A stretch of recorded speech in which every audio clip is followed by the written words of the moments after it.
अस्सलामुअलैकुम जी। वेलकम बेटा आप सबको। सोशल साइकोलॉजी का हमारा जो कोर्स है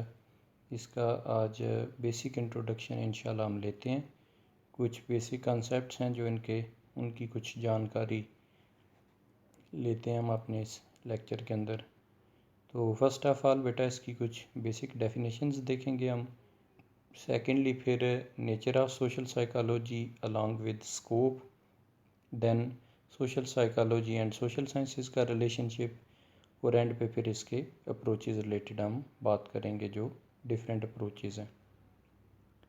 तो सबसे पहले बेटा अगर इसको डिफ़ाइन करें हम इजी अल्फाज में, तो डिफरेंट हमारे पास जो साइकोलॉजिस्ट हैं उन्होंने इसको डिफ़ाइन करने में हमें हेल्प आउट किया हुआ है।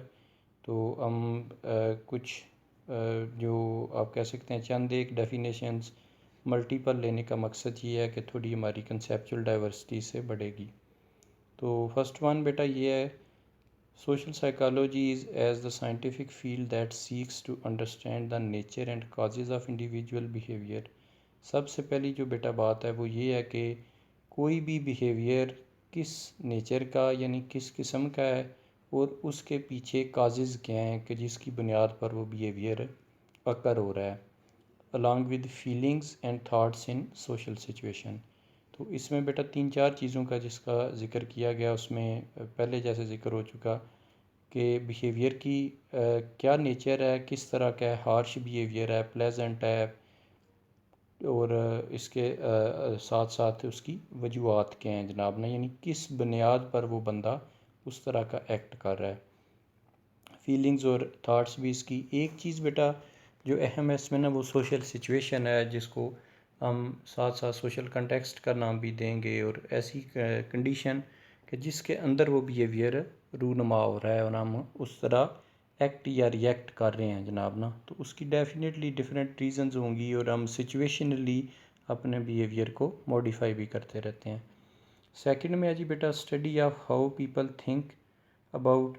Influence and relate to one another, यानी लोग आपस में किस तरह बेटा एक दूसरे के मतलब सोचते हैं, एक दूसरे पर असरअंदाज होते हैं, और उनको एक दूसरे के वजूद का एहसास किस तरह उनके बिहेवियर पे चेंज लेकर आता है। सिंपल इसकी बेटा हम एग्जांपल ये ले सकते हैं कि हम में से अक्सर वो लोग जो कि तन्हाई में कोई उनका बिहेवियर या तन्हाई में उनका कोई भी एक्शन रूनमा होना जनाब, और in presence of so many people, या पब्लिकली आप देख लें कि किस तरह हमारा बिहेवियर है जो वो उसमें चेंज आ जाती है और हम काफ़ी हद तक कॉन्शियस हो जाते हैं। थर्ड बेटा इसमें है field that seeks to understand the nature and causes of individual behaviour in social situations. इसमें बेटा हमें बताया जा रहा है अगेन ऑलमोस्ट जो हम एक डेफिनेशन अपनी पढ़ चुके हैं उसमें कि बिहेवियर की क्या टाइप है, किस तरह की उसकी नोयत है, और उसके पीछे मुख्तलिफ जो वजूहात हैं वो कार फरमा हैं जिनकी बुनियाद पर वो बिहेवियर रूनुमा हो रहा है। नेक्स्ट स्लाइड में फिर बेटा थोड़ा मज़ीद इसको एलेबोरेट किया जा रहा है कि कौन कौन से इसके एरिया ऑफ इंटरेस्ट होंगे जी, कौन कौन से इसके फोकसेस होंगे। तो वो बताया जा रहा है social psychology looks at a wide range of social topics, मुख्तलिफ समाजी जो टॉपिक हैं ये इसकी डोमेन में आते हैं जनाब, और इसके फोकस में जिसमें वो बताया जा रहा है ग्रुप बिहेवियर। ज़ाहिर है जहाँ पे सोशल नाम आ गया तो बेटा वहाँ दो या दो से ज़्यादा अफराद हैं जो वो आपस में इंटरेक्शन करेंगे या आपस में इंगेज होंगे सोशली। उनका मकसद कुछ भी हो सकता है, कोई तफरीह हो सकती है, गपशप हो सकती है, कोई डिबेट हो सकती है, एकेडमिक रीज़न हो सकता है बेटा, मेडिकल रीज़न हो सकता है। तो ये मल्टीपल रीज़न्स हो सकते हैं किसी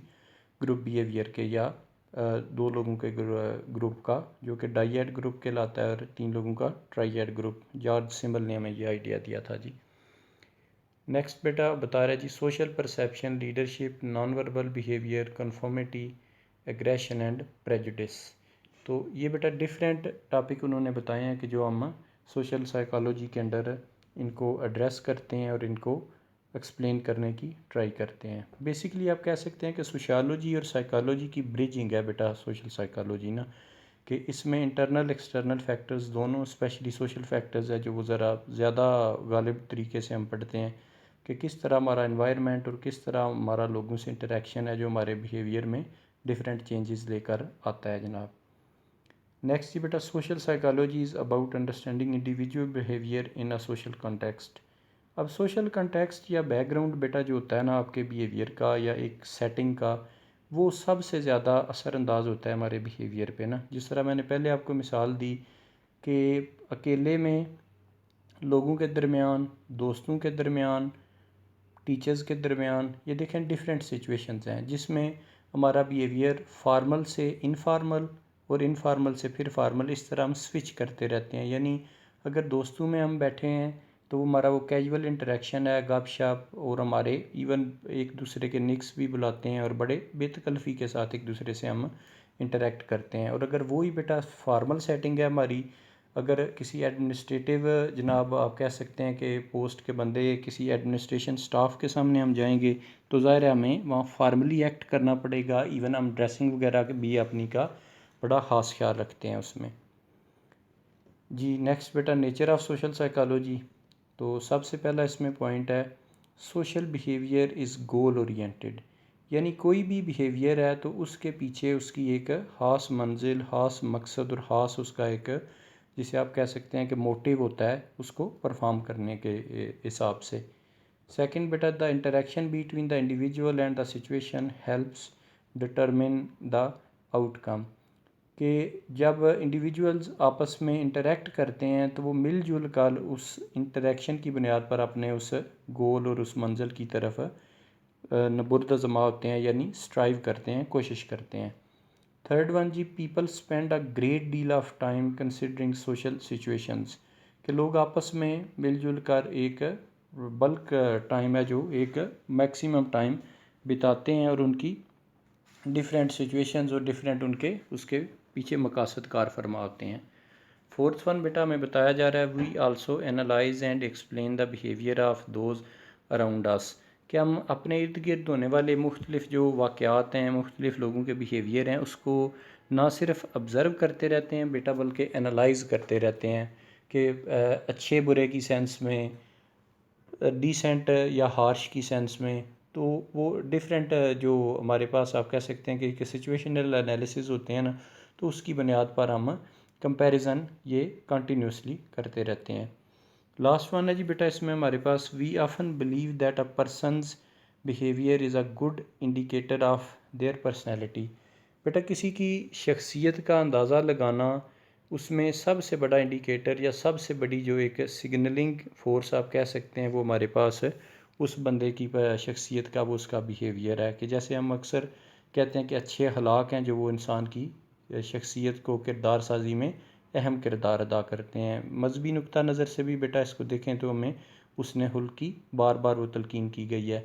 और ये हमारा इंटरेक्शन, हमारी टोन, हमारी वर्ड सिलेक्शन, बोलने का तरीका, चाल डाल, ये सारी चीज़ें हैं जो हमारी शख्सियत साजी में अहम किरदार अदा करती हैं। नेक्स्ट बेटा इसका स्कोप, कि कौन कौन सी फॉर एग्ज़ाम्पल आप कह सकते हैं कि चीज़ें इसके एक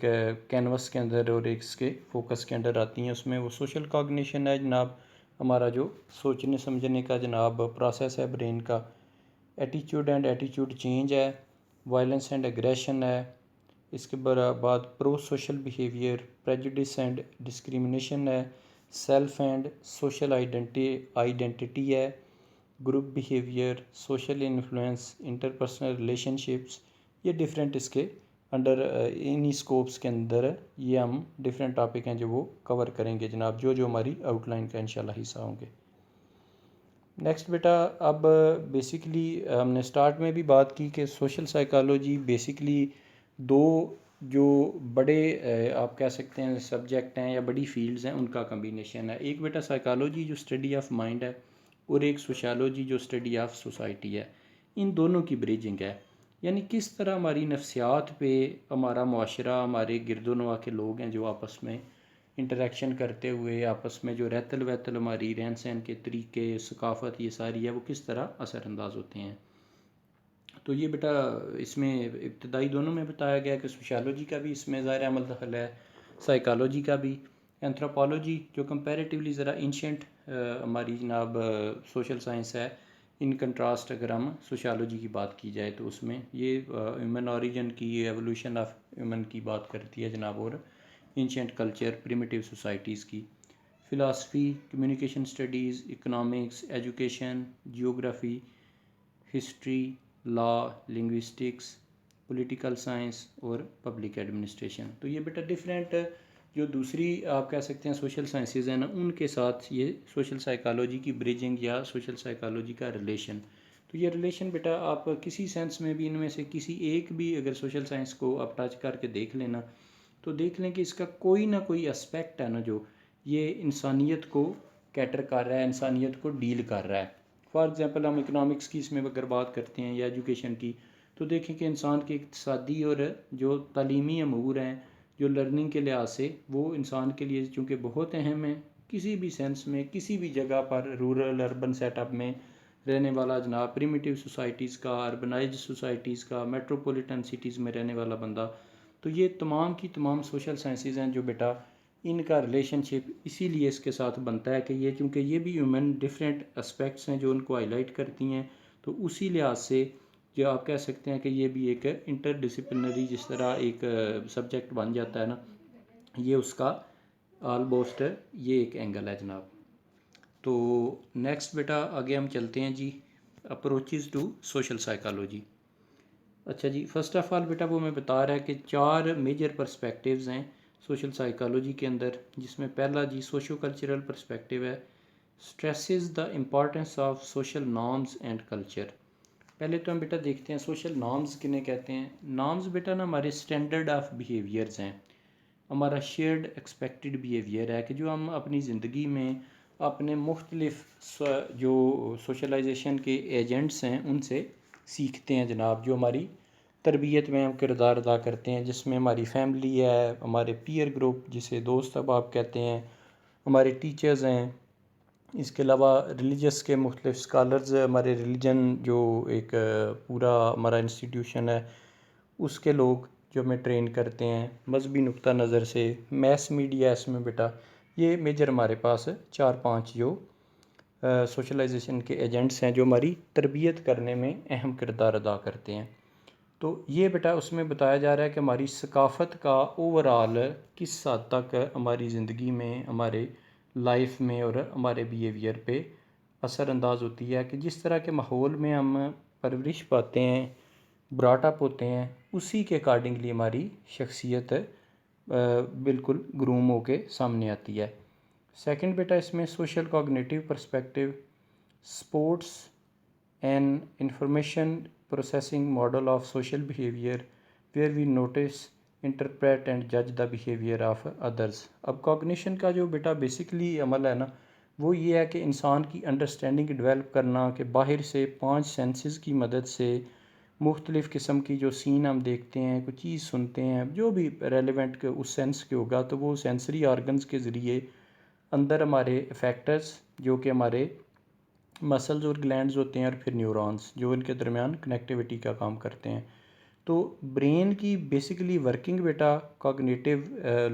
जो वर्किंग है, जो सोचने समझने का, इंटरप्रेट करने का किसी भी चीज़ को, दिमाग की ब्रेन की लैंग्वेज के अकॉर्डिंगली एक प्रोसेस है, ये इसमें आएगा जिसमें परसेप्शन वगैरह और इस तरह के डिफरेंट टॉपिक हैं जो हम फोकस करेंगे। थर्ड वन बेटा हमारे पास सोशल लर्निंग पर्सपेक्टिव है, stress is the importance of unique experiences in family, school, community. तो इसकी थोड़ी सी झलक बेटा मैंने आपको दी इससे पहले कि लर्निंग का प्रोसेस बेसिकली हमारा पूरे का पूरा एक चैप्टर भी ओप्सो ये होगा सोशलाइजेशन, कि ये प्रोसेस ऑफ लर्निंग है जो कि इनिशियल एज से बच्चे की एक अर्ली चाइल्डहुड से स्टार्ट होकर बेटा टिल डेथ जारी रहता है। लेकिन जो इब्तदाई आलमोस्ट आप कह लें कि एक अडल्टहुड से पहले पहले चाइल्डहुड के कुछ 10-12 साल हैं, ये बच्चे की तरबियत में, बच्चे की लर्निंग में, कोचिंग में बहुत कलीदी किरदार, बहुत अहम और एक की रोल रखते हैं कि जो उस पर्टिकुलर पीरियड के दरमियान उसकी तरबियत कर दी जाती है या उसको चीज़ें सिखा दी जाती हैं, तो वो लेटर ऑन भी उसके लिए बहुत ज़्यादा इन्फ्लुएंशियल होती हैं और उन चीज़ों को, उन लर्निंग्स को, उन स्किल्स को मॉडिफाई करना फिर ज़रा थोड़ा सा मुश्किल होता है। पॉसिबल ज़रूर है, लेकिन यह है कि इब्तदाई कुछ प्रैक्टिसेस, इब्तदाई आपके स्टैंडर्ड ऑफ बिहेवियर जो सेटल हो जाते हैं जनाब सोसाइटी से सीखने के बाद, वो ज़रा मुश्किल होता है उनको चेंज करना, और वो सारी ज़िंदगी चलने का चांस उनका ज़्यादा होता है जनाब ना। लास्ट वन है जी बेटा हमारे पास, evolutionary perspective argues that social behaviour develop through genetics and inheritance. तो ये बेटा नाम से जिस तरह ज़ाहिर हो रहा है, एवोल्यूशन बेसिकली इर्तिका को कहते हैं। तो इस पर्सपेक्टिव के अकॉर्डिंगली ये है कि हमारा जो सोशल बिहेवियर है, हमारे जो विरासती जेनेटिकल कंपोजिशन है हमारे अंदर जीन्स का होना, और वो जीन्स क्या हैं जनाब, आप कह सकते हैं कि कोड्स हैं, एक प्रोग्रामिंग हमारे खुलियों के अंदर ऑलरेडी मौजूद है, हमारी अदात की, हमारे स्किन कलर की, हमारे स्ट्रक्चर की, ये तमाम चीज़ों की। तो ये एवोल्यूशनरी पर्सपेक्टिव आप कह सकते हैं कि इसमें ज़रा बायोलॉजिकल टच बेटा ज़्यादा है, जो इससे पहले हमने ज़्यादातर देखा है। तो पहले पर्सपेक्टिव्स उनमें सोशल और साइकोलॉजिकल टच हमारा ज़्यादा था, तो ये एवोल्यूशनरी लास्ट वन में ज़रा बायोलॉजिकल टच ज़्यादा है जी। अच्छा जी, इसके बाद बेटा डिफरेंट अप्रोचेज़ हैं जी हमारे पास। तो उसमें 4 मेजर अप्रोचेज़ हैं जो हमारा बिहेवियर शेप करने में बड़े लेवल पर या बेटा छोटे लेवल पर अपना किरदार अदा करती हैं। सबसे पहली जी हमारे पास बेटा स्ट्रक्चरल अप्रोच है, फिर जी हमें बताया जा रहा है इंटरपर्सनल इन्फ्लुएंस, देन बेटा सोशल लर्निंग, और लास्ट एंड डिफ्यूजन, और लास्ट वन बेटा कॉग्निटिव। तो पहले हम बेटा first of all structural approach को थोड़ा डिस्कस करते हैं।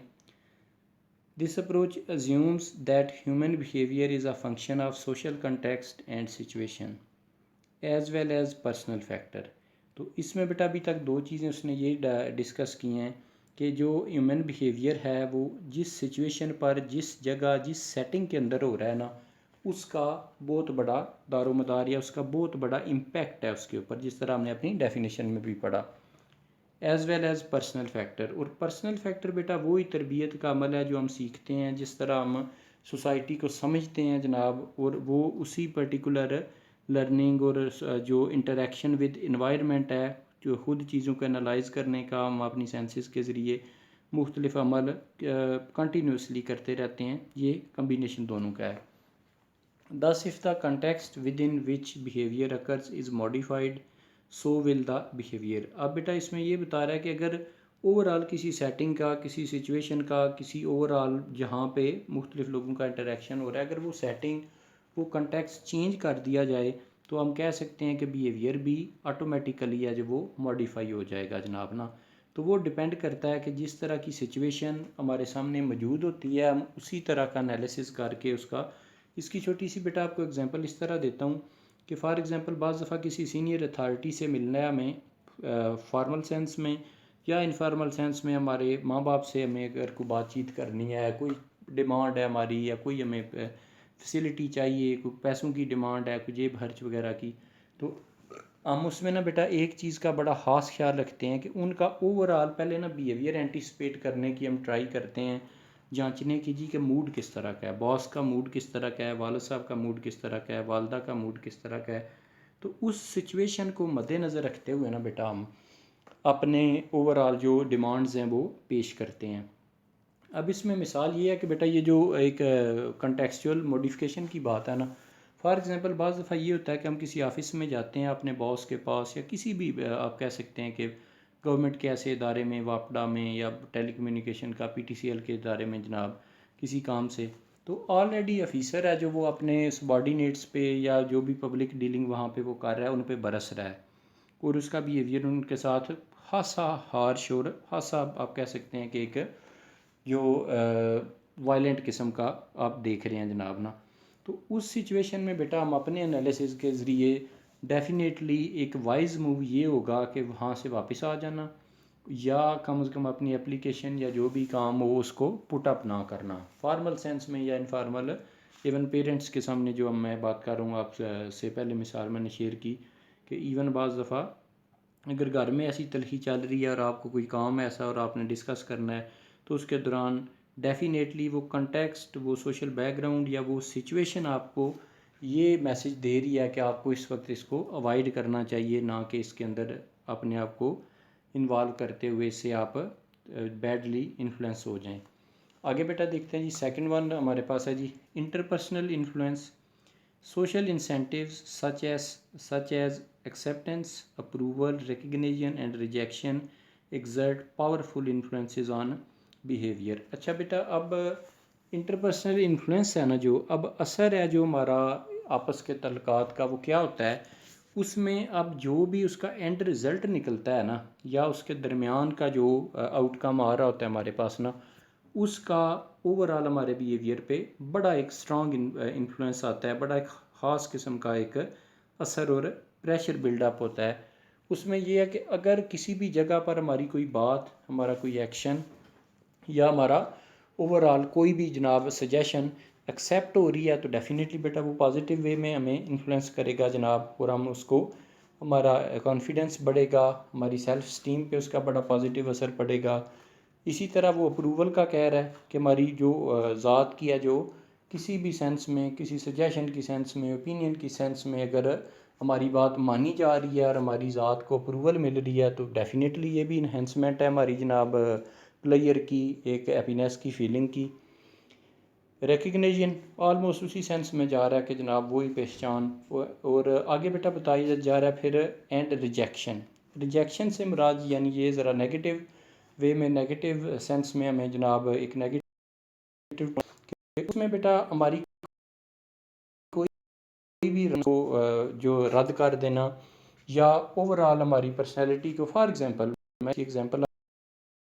दफ़ा ये होता है कि सिचुएशन में हम जाते हैं, किसी सेटिंग में जाते हैं, तो वहाँ पर लोग हमें जिसे क्या कहा जाता है ना, इग्नोर करते हैं, डेलिबरेटली इग्नोर करते हैं, बहुत ज़्यादा मिलने मिलाने में गर्मजोशी ना होना, उठ कर ना मिलना, या फर्म शेक हैंड ना होना, या ओवरऑल फेशियल एक्सप्रेशन हमें बता रहे होते हैं कि इन लोगों को हमारा आना और हमारा इस महफ़िल के अंदर एंट्री डालना पसंद नहीं आया। तो डेफ़िनेटली बेटा उस फॉर्म में हमारे ऊपर कोई पॉजिटिव असर नहीं जाएगा, और हमारी उनके मुतल्लिक राय भी और ओवरऑल भी उस वक्त हमारा कॉन्फिडेंस लेवल है जो उस हद तक इन्हेंस नहीं होगा, और उस हद तक वो फर्म नहीं होगा जो कि हमने प्रीवियस सिचुएशंस में देखा कि अगर वो पॉजिटिव उनका बिहेवियर होता और पॉजिटिव रिस्पांस होता तो ये बेटा तमाम सिचुएशंस जो हमने ये इंटरपर्सनल इन्फ्लुएंस में जनाब ज़िक्र की, ये सारी की सारी हैं जो अपने अपने सेंस में, यानी कुछ पॉजिटिव चीज़ होगी तो डेफ़िनेटली उसका असर भी हम पे पॉजिटिव आएगा, मुस्बत आएगा, फेयर आएगा, और उसकी बुनियाद पर हमारा ओवरऑल जो अंडरस्टैंडिंग का सारा सिस्टम है वो बेहतर होगा। जी बेटा, नेक्स्ट इसके बाद फिर हमारा जो फोर्थ वन है, social learning and diffusion. It has been particularly helpful in changing such self-destructive behavior as overreacting, smoking and alcoholism।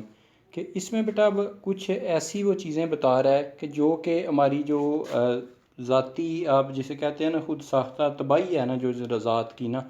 वो इस तरह के बिहेवियर हैं जो इसमें अपना किरदार अदा करते हैं। फॉर एग्ज़ाम्पल किसी भी चीज़ का रिएक्शन जितना ड्यू है उससे बहुत ज़्यादा दे देना, या फिर कुछ इस तरह की एडिक्शन टाइप जनाब एक्टिविटीज़ में चले जाना। आगे जी बेटा बता रहा है, desirable behaviour should be rewarded and undesirable behaviour should be punished. Example वो स्किनर की थ्योरी का और बेंडोरा की थ्योरी का वो दे रहा है हमें। इसमें बेटा ये बता रहा है कि अगर जो भी बिहेवियर हमसे एक्सपेक्ट किया जा रहा है, जिसकी ख्वाहिश की जा रही है, अगर वो होगा, हमें अप्रिसिएशन मिलेगी किसी रिवार्ड की सेंस में, मतलब तारीफ़ की सेंस में, या इंसेंटिव की सेंस में, इनाम की सेंस में, और इनडिज़ायरेबल है जो वो अनडिज़ायरेबल है जो वो पनिशमेंट, यानी वो आप कह सकते हैं कि डिस्करेज करना या टांट आना उसकी जो रिएक्शन में, या ओवरऑल किसी सज़ा की सेंस में अगर वो जाएगा, तो ये ओवरऑल इसका जो ना आप कह सकते हैं कि फ़ायदा ये होगा कि इस तरह के फिर स्टैंडर्ड सेट हो जाएंगे कि अच्छाई का जो आप कह सकते हैं नतीजा या कंक्लूजन या जो एंड रिज़ल्ट है वो बेहतर अंदाज में निकलता है, और बुराई का, तो तब हमारी लर्निंग और ओवरऑल माशरे में एक बड़ा अच्छा मैसेज जाएगा। The mechanism for learning have expanded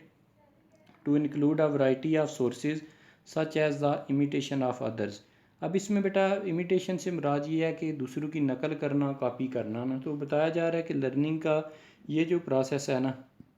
ये डेफ़िनेटली दूसरों को कॉपी करना। सिंपल इज़ दैट, जिस तरह छोटे बच्चे जो कुछ लैंग्वेज सीखते हैं बेटा इर्द गिर्द उनके, बेशक वो पाकिस्तानी बच्चा हो, लेकिन अगर हम उसको जाकर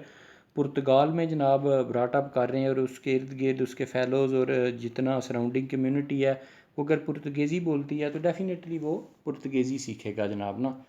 तो ये पर्टिकुलर बेटा इमिटेशन का मतलब हो गया हमारा यानी कॉपिंग बिहेवियर। लास्ट वन जी, इसमें बेटा बताया जा रहा है कि हमारे पास vicarious learning also occurs, seeing the behavior of others rewarded or punished can bring about behavioral changes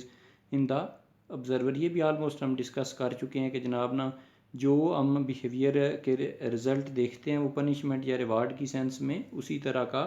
हम देख के खुद सीखते हैं और उस पर हमारा पॉजिटिव नेगेटिव इफेक्ट पड़ता है कि जनाब ज़ाहिर है वो अच्छी चीज़ अगर देख रहे हैं और देखा है कि उसका अच्छा रिजल्ट है तो हम उसको ऑप्ट करने की ट्राई करते हैं, बुराई जिसका बुरा रिजल्ट है और डिस्ट्रक्टिव है उसको हम अवॉइड करने की। ये बेटा लास्ट हमारे पास cognitive approaches. A cognitive approach focuses on how human being process information. शुरू में भी हमने थोड़ा सा जिक्र किया कि बेटा बाहर की इंफॉर्मेशन ह्यूमन बीइंग के अंदर किस तरह प्रोसेस हमारे माइंड के अंदर हमारे ब्रेन के अंदर चलता है और हम उसको अंडरस्टैंडेबल फॉर्म में लेकर आ जाते हुए फिर पर्टिकुलर ऑर्गन तक, पर्टिकुलर जो भी जिस्म का हिस्सा है उस स्ट्रक्चर तक उसको पहुंचाते हैं। Research indicates that people give disproportionate weight to information presented in certain ways। कि उसमें बेटा वो बता रहा है कि जो डिफरेंट रिसर्चेज हैं वो बताती हैं कि इन जो रिज़ल्ट्स का या इन पर्टिकुलर सिचुएशंस का जो एक एंड रिज़ल्ट है ना वो लाजमी नहीं कि, यानी इसमें बेटा हम कह सकते हैं कि अकॉर्डिंग टू रिसर्च जो डिफरेंट रिसर्चेस के कंक्लूजन्स हैं ना उसमें ये है कि लोगों का ओवरऑल जो किसी इंफॉर्मेशन को रिएक्ट करने का एक ख़ास तरीक़ाकार है उसमें काफ़ी वेरिएबिलिटी है। उसकी वजह ये है कि बेटा इंसान बहुत अनप्रडिक्टेबल, हमारी साइकी, हमारी लर्निंग, हमारी वो तमाम चीज़ें हैं जो वो फ़र्क होती हैं और उसमें बहुत ज़्यादा डिफरेंस पाया जाता है। तो जिसकी बुनियाद पर हमें एक ही पर्टिकुलर अंदाज में, एक स्पेसिफिक अंदाज में उसको रिएक्ट करने का यानी सिमिलैरिटी है जो वो हम नहीं कह सकते कि वो ऑल ओवर द वर्ल्ड या किसी भी कम्युनिटी में हो। डाइवर्सिटी पाई जाती है और हेट्रोजेनिटी है जो रिस्पॉन्सेज में काफ़ी हद तक पाई जाती है। तो यहाँ तक बेटा हमारा फर्स्ट लेक्चर था, तो इसको काइंडली आप देखें। अगर कोई भी इशू आ तो फिर हम जो अपना वो जूम एप्लीकेशन के ज़रिए कल इंशाल्लाह ताला लेक्चर लेंगे तो उसमें उसको सॉर्ट आउट कर लेंगे जी।